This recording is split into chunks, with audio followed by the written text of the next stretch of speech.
I'm going through the last 125 years of film history to give you all at least one film recommendation from each year, and today I'm going to be covering 1900 to 1909. Now, I decided to group together the 1900s all into one video, not necessarily because I think that there's a lack of stuff to watch from this time, but because I think that this decade is really dominated by one director, and that director is, of course, Georges Méliès.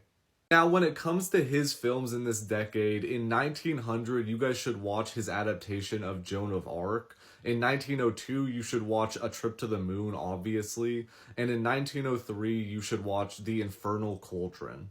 Now, I don't think a lot of people know this, but in 1904, he actually made a sequel to A Trip to the Moon called The Impossible Voyage, in which this time they go to the sun. And then the following year in 1905, he went back to his fairy tale storyteller roots with The Legend of Rip Van Winkle.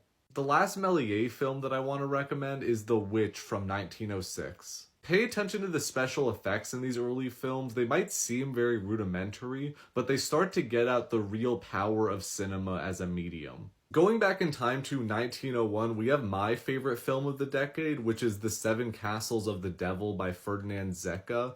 This is a very early, and I think probably the first ever film adaptation of the Faust story. And of course, Faust will be adapted many times throughout film history, so this is a good place to start. In the later half of the decade, we actually have another director who goes on a very strong run. His name is Segundo de Chamon.